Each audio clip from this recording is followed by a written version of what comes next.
Morning dears. बात करते हैं आज गोल्ड की पोजीशन की। पहले हम अपने कल की एनालाइज जो थी उसके हवाले से बात कर लेते हैं। पहले हमने जब गोल्ड को एनालाइज किया तो गोल्ड की मूवमेंट जो है वो 2023 के आसपास थी और मैंने ये कहा था कि यहाँ से अभी ये सेंटर एरिया है, या तो ये 28 तक जा सकता है या फिर जो है वो 2015 तक आ सकता है। और देखना ये है कि अब अगर ये इसको प्रॉपर सपोर्ट करता है, सपोर्ट लेता है, यहाँ से अगर नीचे आता है तो फिर यहाँ से 2028 तक जो है वो जाने के चांसेस होंगे। और अगर ये यहाँ से अपसाइड जाता है और 2028 से ये जो जोन है यहाँ से अगर ये रिजेक्ट होता है तो फिर ये एरिया है, और मैंने कल बताया था कि ये एरिया इतना ज़्यादा वैलिड नहीं है, तो इस एरिया के ब्रेक होने के भी चांसेस हैं। अगर ये इसको अपसाइड ब्रेक क्लोज करके ना आया तो इस एरिया को ब्रेक कर देगा और नेक्स्ट जो है 2002 वाला जो एरिया है वो टेस्ट करेगा। तो आप देख सकते हैं कि उसी तरह से इसने नीचे ब्रेक किया। यहाँ पर अगर हम देखें 2028 पे M15 में आके हम देखते हैं, थोड़ा सा समझते हैं इसको। तो अब यहाँ पर देखना ये है कि यहाँ पर जो है वो ये यहाँ पर मूव हो रही थी, ये नीचे आया है और नीचे आने के बाद तकरीबन पहला इसने जो लो लगाया वो 17 का, और उसके बाद अब गया लेकिन अब इसको टेस्ट नहीं कर पाया और दोबारा नीचे आया। दोबारा आने के बाद दोबारा इसने ट्राई की, मतलब इस रेंज में ही मूव किया इसने, ना नीचे ब्रेक किया ना अपसाइड ब्रेक किया। और यहाँ पर एक बार रिजेक्ट हुआ, मतलब काफी कदर चांसेस शो कर रहा था कि यहाँ से रिजेक्ट होने के चांसेस हैं, लेकिन उसके बाद दोबारा इसने एक ट्राई की और उसमें भी ये अपसाइड क्लोज नहीं कर पाया और शेडो देने के बाद 3 कैंडल एक साथ क्लोज करने के बाद ये 2024 को टेस्ट किया और उसके बाद इसने अपनी जो नीचे की मूव थी वो स्टार्ट की। अब यहाँ की अगर हम बात करें तो पहले इसने इसको शेडो मारा, फिर उसके बाद फिर थोड़ा सा आप गया है ये 2022 के एरिया तक, और उसके बाद जो है वो ये एरिया डायरेक्टली ब्रेक हुआ। तो डायरेक्टली ब्रेक हुआ और उसके बाद 2002 वाला जो हमारा टारगेट था वो हिट किया। तो इस तरह से देखना होता है M15 को। और जहां मैं अगर एंट्रीज की बात करूं तो देखें, जैसा मैंने बताया कि हमें करना क्या है। इट मीन्स कि देखें पहले ट्रेंड तो सेल का है, हमें ज़हन में रखना है कि सेल करना है, क्योंकि ये लेवल ब्रेक है, रेजिस्टेंस के नीचे जो है मार्केट मूव कर रही है, प्रॉपर सपोर्ट पे नहीं है। हम बाय तब कर सकते हैं जब ये प्रॉपर सपोर्ट को पोजीशन दिखाए। अब यहाँ पर ना इसे अपसाइड टेस्ट कर रहा है, इट मीन मैं यहाँ पर आपको बता रहा हूँ कि अगर इस तरह की पोजीशन हो रही है तो हमें क्या करना चाहिए, क्या हमें ट्रेड करनी चाहिए, नहीं करनी चाहिए। सबसे पहले तो हमें ये ध्यान में होना चाहिए कि आज ट्रेंड किस तरफ ज्यादा है, मतलब मार्केट के चांसेस किस तरफ ज्यादा है। तो यहाँ पर काफी ज्यादा यही चांसेस थे जो मैंने बताया भी था कि ये एरिया ब्रेक हुआ है तो बहुत ज्यादा चांसेस है ये नीचे, क्योंकि ये नीचे वाला एरिया जो है ना वो ब्रेक था। अगर ये ब्रेक ना होता ऑलरेडी तो फिर तो हम कह सकते थे कि यहाँ से हम बाय का भी ट्राई कर सकते हैं, लेकिन ये ऑलरेडी ब्रेक था इसलिए ज्यादा चांसेस है कि ये मजीद सेल ही हो। अब इसके बीच के एरिया में हमें कुछ नहीं करना, हमें या तो ये यहाँ से पोजीशन दे। देखिए हम बाय कहाँ से करेंगे, बाय हम करेंगे सपोर्ट एरिया से और सेल करेंगे रेजिस्टेंस एरिया से। ये हमेशा ध्यान में रखें। हमेशा लॉस में और जिनके ऑर्डर फंसते हैं या फिर जो इंट्रीज जो है वो प्रॉब्लम क्रिएट करती हैं, वो हमेशा बीच की इंट्रीज होती हैं, क्योंकि उसमें ये नहीं कंफर्म होता कि मार्केट किस तरफ जो है वो निकलने वाली है। हाँ, बीच में तब एंट्री हम ले सकते हैं। इट मीन्स कि अगर यहाँ से एंट्री लेते हैं 2024 के एरिया से, तो ये बीच में एक वैलिड हो सकती है, क्योंकि ये यहाँ से रिजेक्ट हुआ हुआ है। इस तरह की पोजीशन जब हो रही हो, यहाँ से ये पूरी जितनी मूवमेंट है, ऐसी पोजीशन के अंदर ट्रेड नहीं करनी चाहिए। जहां तक मेरी समझ है, मैं उसी हिसाब से आपको बता रहा हूँ कि यहाँ से लेकर ये जो एरिया है, यहाँ से लेकर ये जितनी मूवमेंट हुई है, ये हमारे लिए एंट्रीज के लिए नहीं है। यहाँ पर हमें ट्रेड नहीं करनी चाहिए, हमें सबर करना चाहिए। हमें पोजीशन देखनी चाहिए कि देखिए हमें जो हमारी एक पोजीशन है, क्या हमने पकड़ना है, वो है हमारा सेल। तो हमें यहाँ पर नजर रखनी चाहिए कि क्या पोजीशन बनती है। और जैसा मैंने बताया कि रिजेक्शन का यही होता है कि देखिए लेवल ब्रेक क्लोज नहीं हुआ और 3 एक साथ सेल कैंडल क्लोज कर दिए, तो यहाँ पर ये कंफर्म हो गया कि अब ये रिजेक्ट हो चुका है।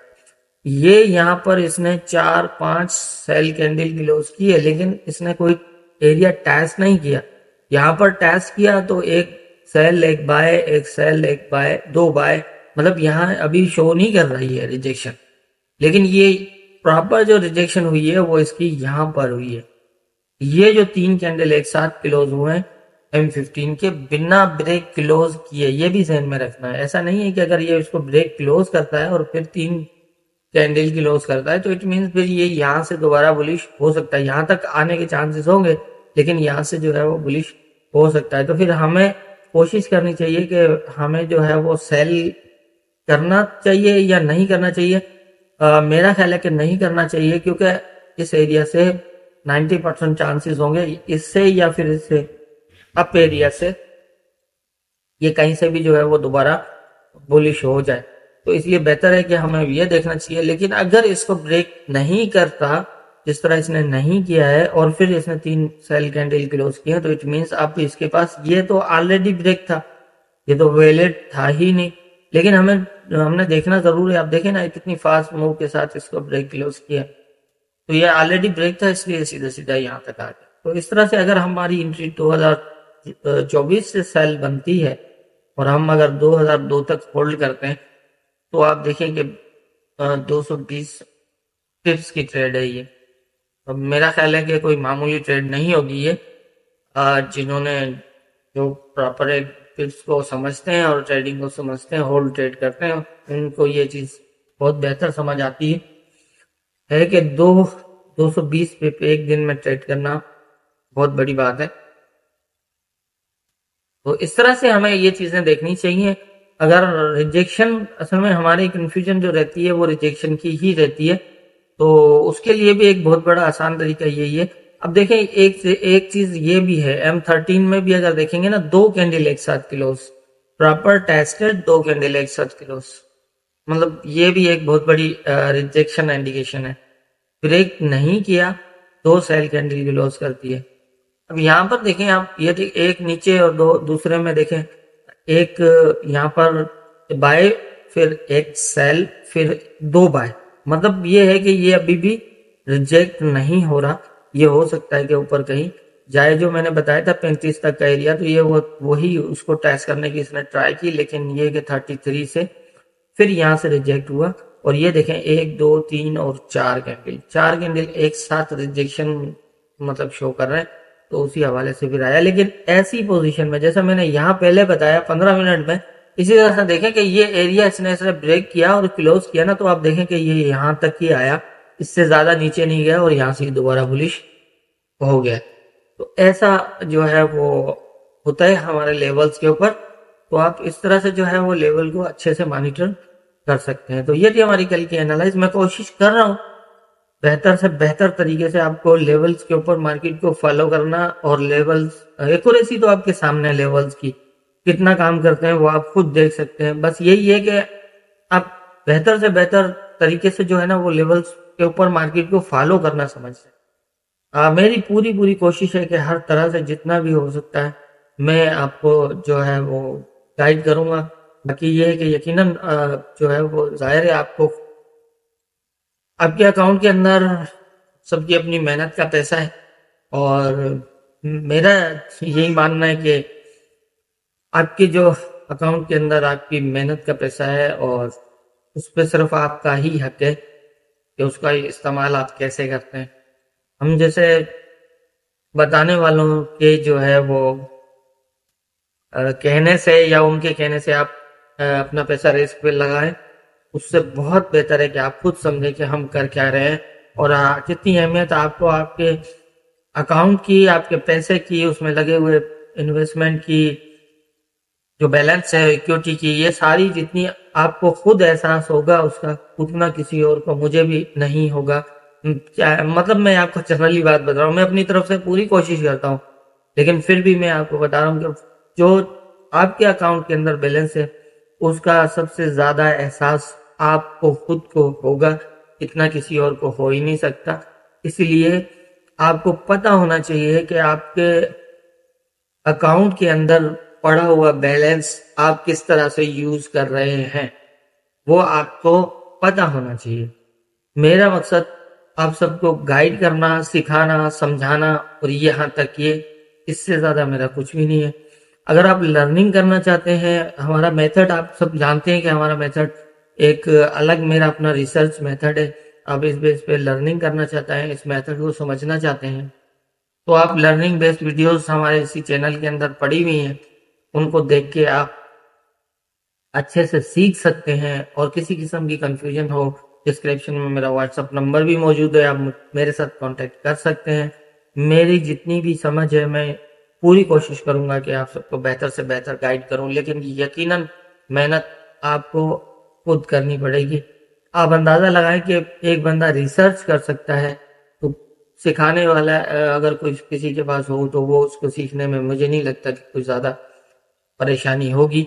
और एक बात आती है असल, जो वो आती है एक्यूरेसी की, एक्यूरेसी कितनी है वो आपके सामने, उसके बारे में आप खुद फैसला करें कि क्या हमारी एनालाइज होती हैं और किस तरह से जो है वो हमारा जो है वो मेथड काम करता है, एक्यूरेसी कितनी। तो ये थी हमारी कल की एनालाइज और मार्केट की मूवमेंट। देख लेते हैं आज के इंपॉर्टेंट एरियाज क्या होंगे।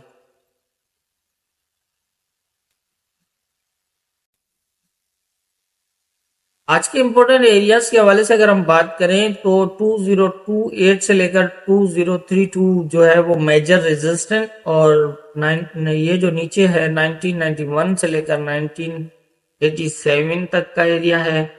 बीच में जो ये एक था 2002 का, मार्केट ने ब्रेक तो कर दिया है ये, क्योंकि 2001 तक नीचे आई है। अब देखना ये है कि ये फर्स्ट ब्रेक हुआ है इस एरिया को, तो अब क्या ये इसको यहाँ से मजीद नीचे जाता है या फिर अपसाइड जाता है, ये अब माइनर एक लेवल है। ये एज ए सपोर्ट भी काम कर सकता है, एज ए रेजिस्टेंस भी काम कर सकता है, क्योंकि ये एज ए माइनर बन चुका है। पहले ये एज ए सपोर्ट था, लेकिन अब जो है वो, हम फिलहाल तो ये तो नहीं कह सकते। अब देखना ये है कि अगर ये इस एरिया को प्रॉपर रिजेक्ट होता है, मतलब यहाँ से अगर ये रिजेक्ट रहता है, इसे ब्रेक ना कर पाए, क्लोज ना कर पाए, M15 तक भी आप देखिएगा, अगर क्लोज ना कर पाए तो फिर काफी हद तक चांसेस होंगे इसके दोबारा नीचे आने के। लेकिन सेलिंग आप हम तब कर सकते हैं जब इस एरिया की नीचे कम से कम क्लोज लगना स्टार्ट हो, यहाँ से ना, मतलब यहाँ पर अगर ये आ जाता है, 5 भी हो सकता है, मतलब यहाँ पर 2005 का एरिया भी हो सकता है। ये एक जो है वो है छोटा माइनर ले बनता है एरिया में, खैर यहाँ बना देता 205 तकरीबन बनेगा यहाँ, और उसके बाद जो है वो ये लगा लीजिएगा, मॉनिटर करने में आसानी है इस तरह। अब इससे ये है कि अगर तो ये एरिया ब्रेक क्लोज होता है, तो इसको आप देख सकते हैं मजीद नीचे की सेल की तरफ, अगर इस एरिया को स्टे करता है तो ये यहाँ से दोबारा फिर इस एरिया को ब्रेक कर सकता है। अगर ये नीचे का एरिया ब्रेक ना हुआ तो ये दोबारा अपसाइड ब्रेक कर सकता है। यहाँ से फिर जो है वो इसके ऊपर जाने के चांसेस होंगे। 2021 का भी एक रेजिस्टेंस है ऊपर के एरिया में। यहाँ तक अगर आप अपसाइड अगर आप बाइंग देखते तो मेरा ख्याल है कि आप क्योंकि नीचे का लेवल ब्रेक है, और अगर ये इससे ऊपर भी इसको जाना हुआ ना, तो इसको शेडो वगैरह लगा के और फिर ये नीचे की तरफ आएगा। फिर दोबारा जो है वो इसको, या फिर M13 का क्लोज करके अगर ये नीचे आता है तो फिर आप बाय देखिएगा। अपसाइड जो है वो इसका बाय रिस्की रहेगा, क्योंकि 2021 का जो एरिया है वो ही वैलिड हो सकता है, वहां से भी रिजेक्शन हो सकती है इसको, और उससे अपसाइड भी जा सकता है। यहाँ से अगर ये एरिया ब्रेक ना हुआ तो अगर ये काफी हद तक चांसेस होंगे ब्रेक करें, और ब्रेक करने के बाद आप इसको 2021 या फिर 22 तक आप अपनी ट्रेड क्लोज कर दीजिएगा और वेट करिएगा अपसाइड इस एरिया से रिजेक्शन का दोबारा। और नीचे अगर ब्रेक क्लोज कर देता है तो फिर हम जो है वो इसको इस तरह से आप समझ सकते हैं कि हमें एंट्री कहाँ से बनती है, क्या पोजीशन। ये छोटे टाइम फ्रेम में आप इसको फॉलो कर सकते हैं, क्योंकि ये लेवल ऑलरेडी ऊपर नीचे ब्रेक है। छोटे टाइम फ्रेम का मतलब है क्या, कम से कम M15, इससे छोटे में नहीं। तो M15 के भी आपको रूल्स सब पता है कि किस तरह से जो है होते हैं। तो मेरे ख्याल से आज जो है इम्पोर्टेंट लेवल्स हैं वो कुछ इस तरह ही नजर आ रहे हैं। जितनी मेरी समझ है उसके हिसाब से मैंने बता दिया, बाकी होना क्या है ये तो ऊपर वाला बेहतर जानता। दुआओं में याद रखिएगा।